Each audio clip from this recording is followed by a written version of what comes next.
Welcome to this week's Resilience by Default Deep Dive podcast. Today, we're unpacking a massive regulatory shift that's quietly but completely reshaping boardroom agendas all over the world. We're talking about the European Union's Critical Entities Resilience Directive. Most people just call it CER.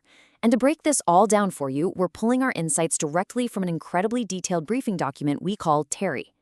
Now, if you're sitting there thinking your organization is safely out of reach just because you don't have an office in Paris or Berlin, well, TERI has a massive wake-up call waiting for you. So I want you to ask yourself a pretty crucial question right out of the gate. Is your non-EU business genuinely ready for EU resilience laws? It's honestly incredibly dangerous to just assume that European legislation stops at the European border. Because as TERI reveals, the CER Directive has some seriously sharp teeth, and its reach extends way, way beyond the EU. We're talking about a fundamental shift in how global supply chains and cross-border services literally have to operate from now on. To make this super actionable for you, we've structured today's breakdown into 5 key areas. First, the CER Directive explained. Second, the impact on non-EU entities. Third, comparing CER versus NIS2 compliance. Fourth, the timeline for imminent enforcement. And finally, a readiness checklist for boards. All right, let's dive straight into Section 1, the CER Directive explained. Just take a second to think about this really powerful definition of resilience, pulled straight from TERI. The EU is demanding the ability to prevent, protect against, respond to, resist, mitigate, absorb, accommodate, and recover from incidents. We're no longer talking about simple asset protection, just putting a tall fence around a building and calling it a day. No way. This is about system-wide, all-hazards physical resilience. We're talking about surviving natural disasters, geopolitical instability, severe supply chain failures, and even hybrid warfare. And the kicker? Doing all of this is now a mandatory governance responsibility. And don't fall into the trap of thinking this is just for some niche group of companies either. TERI highlights a sweeping scope covering 11 essential sectors. We're looking at energy, transport, banking, financial market infrastructure, health, drinking water, and digital infrastructure. They are all squarely in the crosshairs. If your operations touch any of these sectors, proving your resilience is no longer just a nice-to-have operational goal, it's a strict, hard and fast legal requirement overseen right at the board level.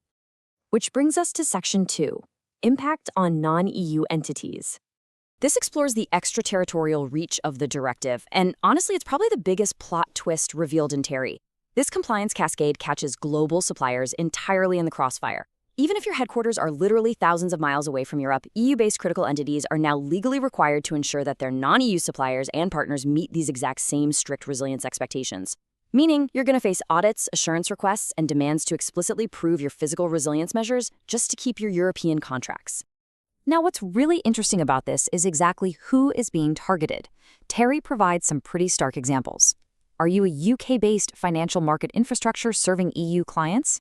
Yep, you're in scope. US cloud, data center, or telecom providers? Absolutely. Gulf or South African banks with EU-facing operations? What about multinationals with EU-dependent supply chains? You are all caught in this net.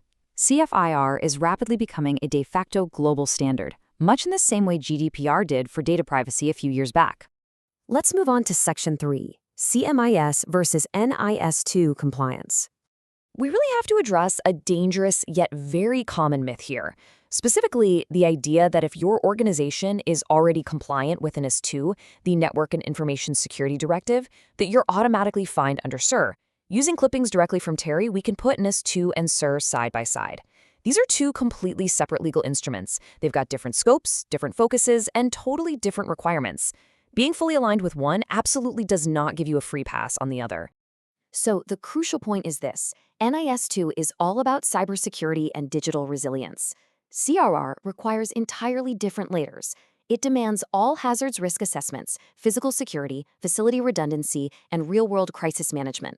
A company could have world-class cyber defenses, be 100% NIS2 compliant, and still completely fail its CRR obligations because, say, a physical power loss or a massive supply chain disruption takes them offline. To make sense of it all, TERI provides a really comprehensive regulatory comparison matrix. Notice how CER, NIS2, and frameworks like DORA, the Digital Operational Resilience Act, overlap but still maintain their own distinct primary focuses. While DORA handles ICT and cyber risk specifically for the financial sector, CER mandates board-level accountability for physical, natural, and hybrid threats across those 11 essential sectors we talked about. It's like a complex structural web of regulation, and you have to map your business against all of them to make sure there are exactly 0 blind spots in your enterprise resilience. That brings us to Section 4, Timeline for Imminent Enforcement. Because, folks, the clock is absolutely ticking. With all these complex requirements, you're probably wondering, how long do we have to figure this all out? Well, the answer is the window of opportunity is closing fast. Walking through the timeline laid out in TERI, we can see the urgency really escalating. The directive formally entered into EU law back in January 2023. The transposition deadline for member states actually hit in October 2024, which means practical enforcement is beginning right now and stretching straight through 2025. By July 2026, the formal designation of critical entities will be totally complete. The bottom line, these obligations are becoming operationally real as we speak. So how do we pivot from urgency to empowerment? Here is Section 5, Readiness Checklist for Boards. We're going to look at some highly actionable solutions provided directly by TERI. Let's move to Phase 1 and see how this all builds. Before you do anything else, you have to assess your exposure.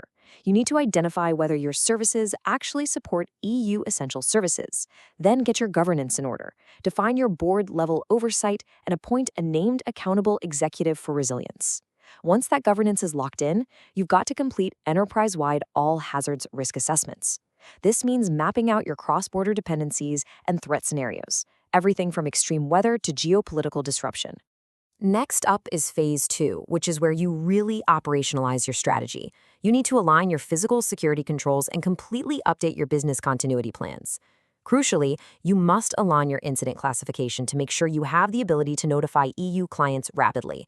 And when I say rapidly, TERI specifies within hours, not days. Finally, map out your suppliers. You have to monitor and assure the resilience of your non-EU suppliers to prove to your clients that your entire supply chain is resilient. So we'll leave you with this final, rather provocative thought drawn right from the core of TERI. Is your board truly ready to demonstrate all hazards' physical resilience to your EU clients? Because if they aren't, that regulatory clock is ticking, and the extraterritorial reach of the EU definitely isn't going to wait around. Podcasts released every Tuesday on Spotify and YouTube. Like, subscribe, and repost. It helps us build the channel and focus on what's important to you.